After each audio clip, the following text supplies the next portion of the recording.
Hello and welcome to Sam and Max Surfin' the Streams. I am your host, Max Williams. With me as always is my co-host, Sam Richards. How are you, Sam? Doing well. How are you? I'm doing well. And today we're going to be talking about the first episode of the second season of The Orville. Yes, finally. Finally. Yeah, I know. It seems like it was forever since the last season ended, right? It really does. This first episode, it was okay. It was okay.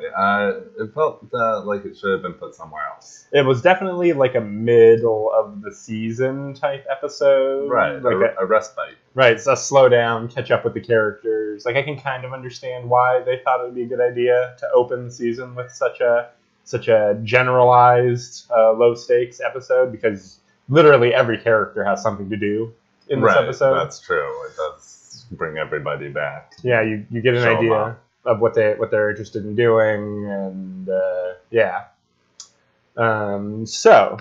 let's get right into it. Ed. Let's talk about Ed for a second, because I would say arguably that's the main plot of this episode. Yeah, I guess it is, yeah. Like, this whole thing with Kelly, once again, we're back at that. Yeah, and it seemed like, because as we were just kind of clicking through to refresh ourselves on everything that happened in this episode, it seems like there's two separate times where he's having the "Do you love me? I love you still" conversation with Kelly. Yeah. Which it leads to one solid joke in the episode, which is when Ed is when Kelly and her new boyfriend, the teacher, are in the quarters, and Ed takes a shuttle out, and we see out the window that he's doing a slow shuttle drive-by. Yeah, the drive-by. The drive-by is funny. That might be the single funniest moment in the episode, like as far as like all out there laughter. Yeah, that's true, because you don't expect it, right? And then you realize what's happening. Yeah, it's really well done. But other than that, it really feels like this plot should have been like tamped down to a couple of scenes. True. That was true last season as well. It seemed like there needs to be less of the Ed Kelly, "Do you love me? I still love you." Yeah. It's grating. We want our captain to be defined by more than he gets vaguely excited about his job and he's still hung up over this chick. Right. It seems like it's holding him back. It's holding both of them back, because Kelly is completely unable to develop into any kind of like separate good character, which she kind of is, because it is a good character, and Adrienne Palicki is a really good actress, and you really kind of buy her as being in command of this ship more than you buy Ed being in command of this ship in a way. True, and she does work well with all the other characters. Right. It's just when it's her and Ed and Kelly together. Bring each other down. Yeah, they're bringing each other down. Yeah. It's too bad. It is too bad. But Jason Alexander showed up in this episode. Yeah. So at least we have that. We didn't notice the first time. Cool. No, but yeah, once you listen to the way he talks, the inflection, it's very much him under all that rhino makeup. So much makeup. But it's great. Yeah, he's a bookend character, basically. First scene, last scene of the episode. Yeah. It's trying to set things up, and yeah, I really hope he shows up some more. That would just be awesome. Just have him as their dedicated bartender. Mm-hmm. That'd be awesome. Yeah, and I mean, he's a Trek alum, so it makes sense to be getting him around. Yeah, he was great in that episode of Voyager. Wonderful in that episode of Voyager. Yeah, spectacular. So that's cool. The main plot of the episode, of course, is that Bortus needs to pee. Right, yeah. His once-a-year pee, which is a big ceremony that you invite all your friends to. Big alien ritual. Yeah. Yep. And it's unlucky to go to the peeing ritual without a date. Right, so everybody has and this is playing off of the whole Ed thing that they set up earlier. This is such a relationship-heavy episode. You really find out exactly where everybody is in their current relationship status in detail. Yeah, that's true. Because you get Alara, who gets set up with Dan. Right. Amazing Dan. Alara is forever alone. Right. And people want to help her. Right. Bortus wants to set her up with one of his guys who's looking for a date. Yeah.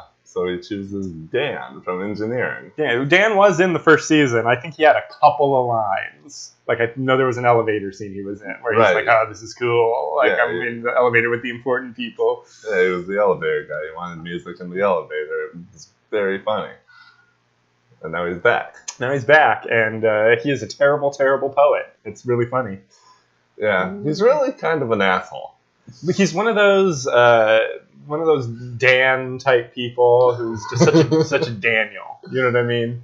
Yeah. Like, such a seems really genuine, but acts like they work really hard, and then they produce something and they can't understand why anybody wouldn't think it's the best thing ever. Yeah, all this enthusiasm going into this one thing, and those people are just like, ooh, I don't know about that, man. It's straight up, you're right, that Rick and Morty scene where the guy reads his story to Morty. And it's like, critique it, give me any critique. Yeah. What'd you think? Anything? What did you like any of it? What part specifically? Well, you know, if I do this a little different, this is a little showy. It's like, where are you coming? You're shitting all over my work. Get out! Yeah, that was funny. That was a good bit. Yeah, let's see. So we've also got the plot with the doctor and Isaac and the kids and James, the evil child, who looks like the evil child the second he walks into the room the first time. Yeah, it's hilarious. And you're not sure if they're going to play it in that direction, but as soon as he's out of there, their mom, the doctor, is like, what are you doing hanging out with a kid like that? Well, but he said something to her, about her not being cool, right in front of her, right before he left. So, yeah, he's a little jackass. Yeah, definitely. And then we find out why he's such a little jackass, because he has the most hilarious, the worst parents. You know the worst parents. They're the worst. Yeah. They think their kid is the best and no other kid can possibly be as good. Right, and they completely are oblivious of any wrongdoing of their kid. They just shut themselves out to it in denial. Those parents. Yeah, the mom is an actress who I see a lot, and I feel like she always plays that role. The mom who is overconfident about her son, or gets really bitchy really fast when she seems disingenuously nice. Yeah, I think I recall her playing some kind of ladies like that, heavy drinkers, right? If I remember correctly. And then the dad is just like Soy Gordon. Soy Gordon, great name. But yeah, that plot is handily, or the plot happens where they find out that the kids have broken into a replicator, replicated some vodka. Yeah, they replicated some booze, getting drunk. Got drunk. And there's a parent-teacher meeting about it, and luckily Isaac, the robot, attends the parent-teacher meeting, and instantaneously Sherlock Holmes' which kid was actually at fault, and it's fantastic, because what can the parents say to Isaac? Right. No, he lays it down so nobody can argue.